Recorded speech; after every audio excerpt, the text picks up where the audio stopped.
You're listening to Civic Media. You can tune into any of our live shows on any radio station across the state with the Civic Media app. Find us in your phone's app store and listen anytime, anywhere. This is your WLAK Daily News Roundup for Lake Air, 107.5 FM and 1260 AM in Amory.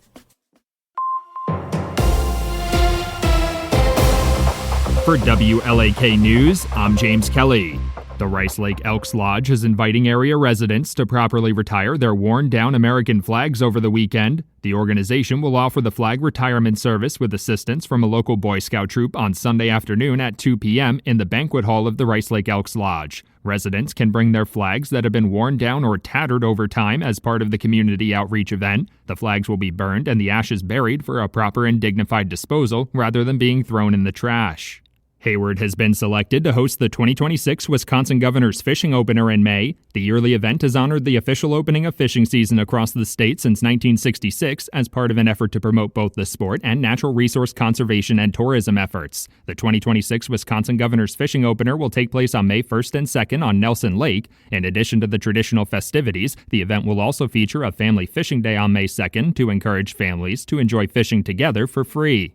Wisconsin Governor Tony Evers has signed an executive order requiring health insurance companies to continue covering the COVID-19 vaccine. The executive order was issued in response to eligibility changes from federal health agencies, with the FDA recommending the COVID vaccine only be covered for people over the age of 65 or with certain medical conditions. The executive order signed by Governor Evers calls on state health agencies to maintain vaccine access and requires them to respond publicly to further changes in federal vaccine policy. The Wisconsin Department of Natural Resources has released its wolf population estimates for 2025. According to the data released last week, the DNR estimates that there are approximately 1,200 gray wolves in the state this year. The total is about 100 fewer than the 2024 estimates, which wildlife researchers say could be a sign of the wolf population reaching its capacity. Managing the wolf population has become a controversial topic, especially in northern Wisconsin, where farmers have complained of the wolves targeting their livestock.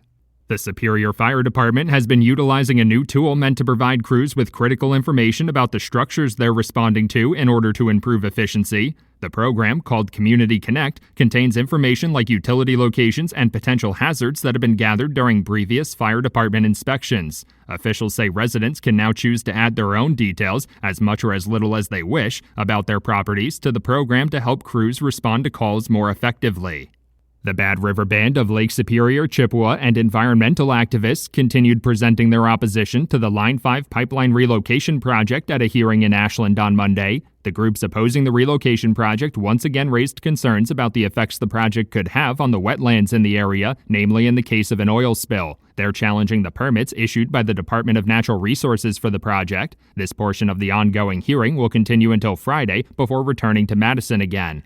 Governor Tony Evers has announced he is seeking a formal court order to force the Republican-controlled state legislature to comply with a recent Wisconsin Supreme Court ruling on the administrative rulemaking process. The state's highest court had decided the legislature overstepped its power by obstructing 9 of 12 administrative rules approved by Governor Evers from going into effect. The Joint Committee on Legislative Organization had directed the Legislative Reference Bureau not to publish the rules, essentially blocking them.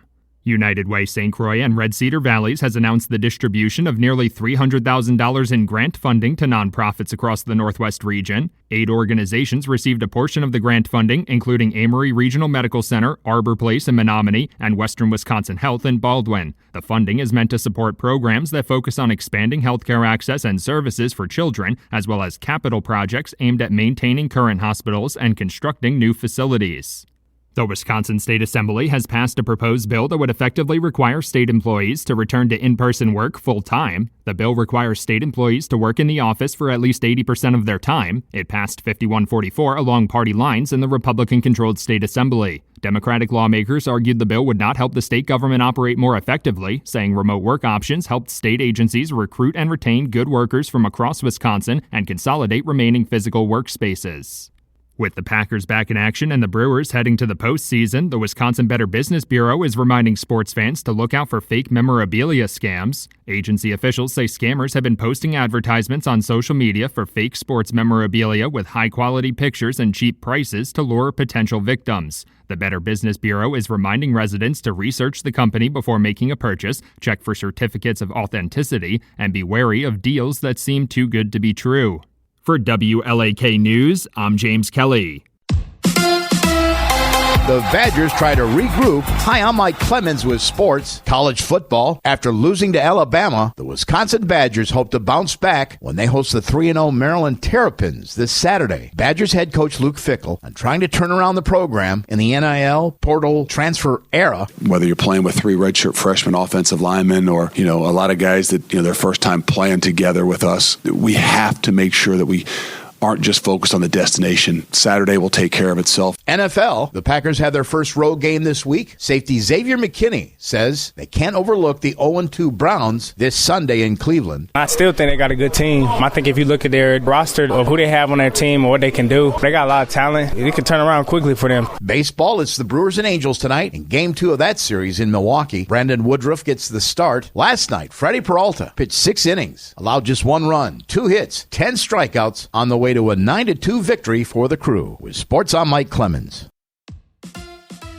On your entertainment beat, I'm Pete Schwaba. A true Hollywood icon has passed away. Robert Redford died September 16th at his home in Sundance, Utah. Redford was born in Santa Monica, California in 1936. Prior to his acting career, he played college baseball, worked in oil fields in California, and studied painting in Europe. He got his first television role on Alfred Hitchcock Presents, then landed a role on Broadway in Neil Simon's The Way We Were. He would later play opposite Barbra Streisand in the movie version as well. He followed that up with his breakout role in Butch Cassidy in The Sundance Kid opposite Paul Newman. Redford was an accomplished director and producer in addition to his acting talents. His credits included All the President's Men, The Sting, Sneakers, and The Natural. Redford won a slew of awards in his career, including an Oscar for Best Director for the film Ordinary People and an honorary Oscar in 2002 for directing, acting, producing, and founding the Sundance Institute. He was also presented with the Presidential Medal of Freedom from President Barack Obama. Robert Redford was 89 years old. Feel like spending Christmas in Las Vegas? I'm sure the town would love to bring tourism back, and hopefully Mariah Carey's new residency will help. Mariah Carey's Christmas time in Las Vegas will kick off November 28th at Dolby Live at the Park MGM. Carey will perform 10 shows that will conclude on December 13th. Do you think she'll sing All I Want for Christmas? If you're looking for a road trip, tickets go on sale September 20th. Sydney Sweeney continues to diversify her resume with her latest role being a maid. The Housemaid stars Sweeney alongside Amanda Seyfried in this dark psychological thriller. The story follows Sweeney's character, who is fresh out of prison and who is hired by Seyfried's character and her handsome husband and becomes close to the attractive couple. Pretty sure this isn't an adult film, but who knows? The Housemaid will drop in theaters December 19th. Nick Cannon recently appeared on the Breakfast Club podcast and discussed why he had 12 children with 6 different women. 3 of those kids are from his marriage to Mariah Carey. The host of The Masked Singer says, believe it or not, he is engaged with all of his kids every day, even though some of them live in different cities. He also said that every child was made out of love. Well, yeah. The Drumline actor said it wasn't like he intended to have 12 children,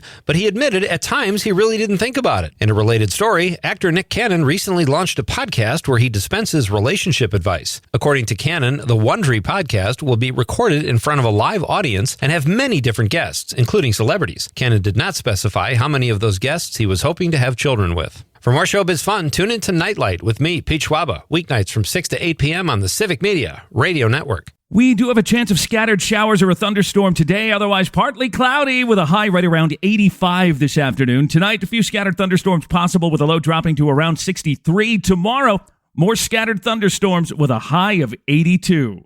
I'm meteorologist Sean Cable. Temperature now 65. That's your WLAK Daily News Roundup from Civic Media. Subscribe to this podcast on Spotify, Apple, or wherever you find your podcasts. Find more news at lakeair.radio. The national news cycle never stops, but it can be hard to find news about your local community. Civic Media is dedicated to providing quality local and state news coverage across Wisconsin. With the Civic Media app, you can get notifications about local stories that matter to you and your community. Find the free Civic Media app in your phone's app store and choose notifications from the menu to tell us what kind of news you want to hear about.